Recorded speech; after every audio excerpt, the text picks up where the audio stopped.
How are we feeling, AJ? AJ. How are you? Right, yeah. The doctor walked. So it is what it is. I'm quite concerned for his mental well-being, to be fair, rather than his boxing career. That's gone. Anthony Joshua reportedly visited Deontay Wilder in the hospital following their chaotic airport clash, adding a whole new layer of intrigue to an already intense rivalry. How's he doing? Good, man. Send him a message. Hello. What started as a tense confrontation quickly spiraled out of control, with Wilder ending up hospitalized. AJ's decision to visit him afterward raises serious questions. Was it respect, strategy, or something else entirely? Now even Tyson Fury is weighing in, but not in the usual way. Instead of focusing on power or tactics, Fury raises concerns about Wilder's mental state after the incident. And when a rival like Fury shifts the conversation in that direction, it suggests this situation has gone far beyond typical fight hype. Look, AJ got beat by Ruiz. He didn't make a million excuses. He just said, fantastic, well done. So I suppose it's different sportsmen for different. This rivalry is starting to feel deeply personal and potentially unstable. Frank Warren is trying to calm things down, stating that both camps have apologized and the situation should be left in the past. It's not what we want. I don't want to see that happen. No one does. But I understand now both sides have made it up. They've apologized. But realistically, moments like this don't just disappear. The tension is still there, and it feels like it could explode again at any moment. I apologised and said, look, I went too far, I shouldn't have said that. But he needed to get a response from Anthony Joshua and get him into a certain mind. Eddie Hearn doesn't hold back, explaining that once personal lines are crossed, especially involving family, any fighter is bound to react. You know, but my mindset is so strong, and I can handle all these things. This is what part of being a champion is, being able to manage, you know, balance these things. And if anybody is in a sport fueled by emotion, it only takes one wrong word to ignite another confrontation. Johnny Nelson agrees, pointing out that things went too far when it became personal. Mind games are part of boxing, but bringing family into it crosses a different boundary entirely. And he would take the fight, but on his own time. After the fight, AJ said he's still dealing with a lot of things, but he'll be ready, guys. And the quote was, as I said, on his own time. It looked to me like AJ was staking out a negotiating position. How did it look to you? Yeah, I think it was a power move from Anthony Joshua and Eddie Hearn to say, hey, we're the ones in control. Obviously, they are not, right? Tyson Fury is the cash cow. Yes, he is. I'm the landlord is what he right, said. Come on, yes, he's the 10th, let's be real. But I liked it, it was a great line. And Tyson Fury, Anthony Joshua, this is similar to Mayweather-Pacquiao. It's gonna happen past. According to him, that's when the situation shifted from promotion to something much more serious. Deontay Wilder, however, leans into the chaos. He makes it clear he thrives under pressure and believes he's built for moments like this. His confidence remains unshaken, but in boxing, belief alone isn't enough. It has to be proven when it matters most. Max Kellerman offers a different perspective, suggesting Anthony Joshua isn't hesitating, but instead playing a strategic game. Controlling timing, negotiations, and conditions at this level is just as important as what happens inside the ring. intensify for me. I'm the man with the big right hand, baby. I possess all the power. I'm the most dangerous heavyweight in the business, period, to this day. You know? And AJ appears to be managing that carefully. Wilder, on the other hand, pushes the rivalry even further, making it clear that once things turn personal, his mindset shifts completely. He openly talks about wanting to hurt his opponent, turning this into more than just a fight. When emotions reach that level, control becomes the biggest risk. Surprise me, but like I say, I don't see there's any harm in it. It didn't bring the sport into disrepute in any way. This is the show business world that we live in. There's the fight game and then there's the fight business. And from a business perspective, that's probably just sold another 1 million tickets worldwide to people to watch this fight because they're going to watch it. Finally, Duke McKenzie brings in the business angle, explaining that controversy like this doesn't hurt boxing, it fuels it. Moments like the airport clash only increase attention, demand, and hype, pushing this rivalry closer to becoming one of the most explosive showdowns in recent heavyweight history. In the mind of everybody, but I don't know if AJ believes he can beat Deontay. Well, maybe he does, maybe he wants to come back, maybe he wants to fight again, but what happens in that fight? Anthony Joshua in one corner, Deontay Wilder in the other corner. They come together in the centre of the ring. What happens? I honestly can't say what happens. I think if Deontay Wilder throws a couple of meaningful right hands and connects on AJ's chin, then the fight's over. AJ will be knocked out. He's got to fight. From a business perspective, the drama has already pushed global interest to another level. Moments like this don't slow boxing down.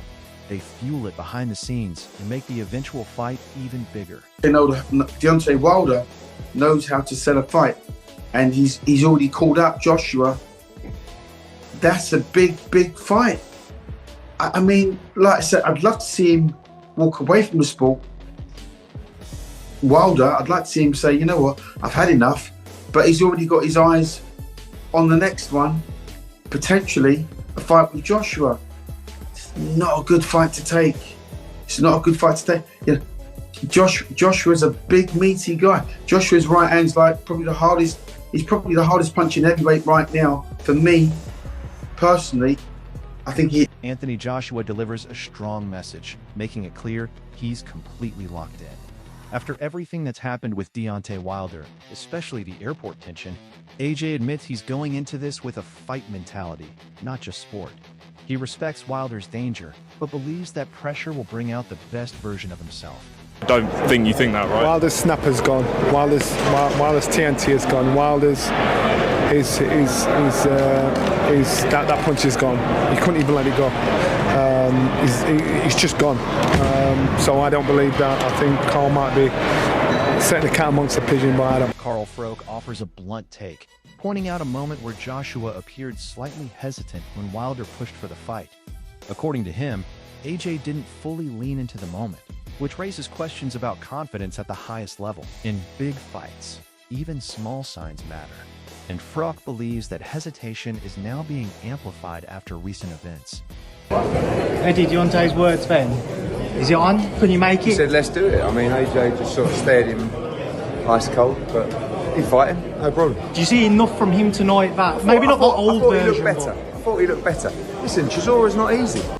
Duke McKenzie looks at both the risk and the reward, calling it a massive fight, but also an extremely dangerous one. He highlights Joshua's physical strength, even suggesting he might hit harder, while still respecting Wilder's ability to create hype and chase big opportunities. His point is clear. This isn't just about who wins. It's about whether either fighter can afford the risk right now. Johnny Nelson strongly pushes back against the idea that Wilder has lost his edge. He insists Wilder's power and presence are still very real threats, and warns that underestimating a heavyweight puncher is often how shock results happen.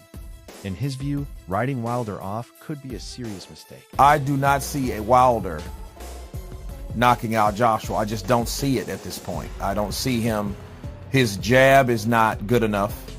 He could possibly land one of those shots. Frank Smith keeps the focus on business, explaining that everything now revolves around what's best for Joshua's return. He describes AJ as one of the biggest draws in boxing, with huge demand still surrounding his fights. Joshua puts Deontay Wilder on notice after airport brawl. At live interview, AJ makes it clear that Wilder crossed a line during the heated airport confrontation, and now there is no stepping back. He warns him face to face in the live interview that if they meet inside the ring, it won't be talk anymore, it will be punishment and dominance shown.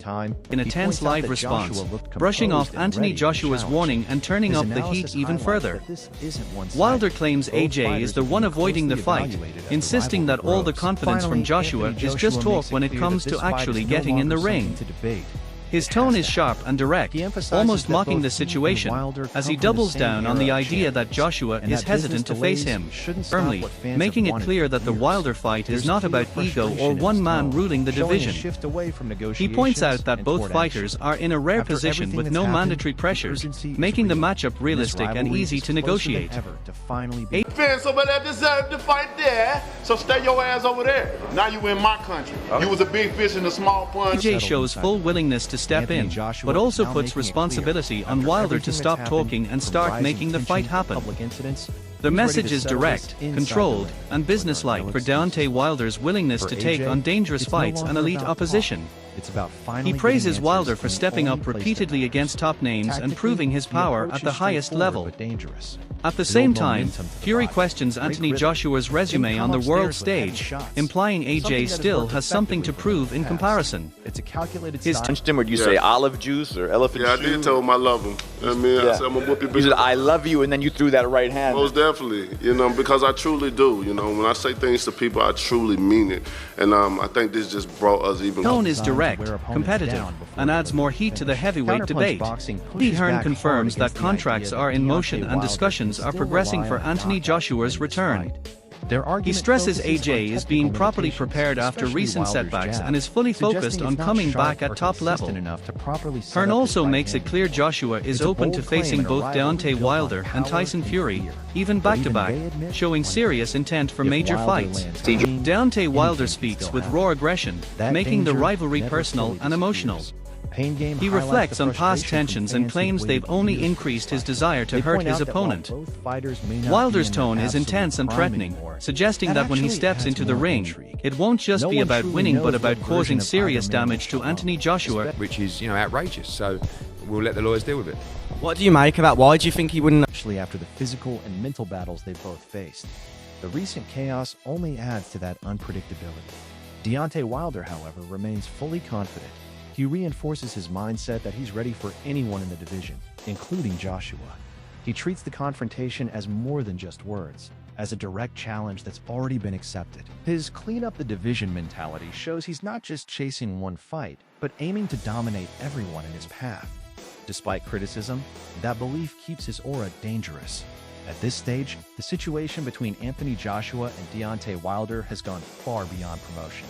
From airport chaos to public tension and strong opinions from across boxing, everything is building toward one thing: pressure for a fight fans have demanded for years. Both fighters believe they're stronger, sharper, and mentally tougher. And that's exactly what makes this clash so unpredictable. One moment, one clean shot could change everything. If Joshua wins, it silences doubts and proves his control under pressure. But if Wilder lands that signature punch, the entire heavyweight division could flip instantly. So now the real question is simple. When it stops being talk and turns into survival, who's truly ready? Are you backing Anthony Joshua or Deontay Wilder? Drop your prediction and stay tuned for more boxing breakdowns.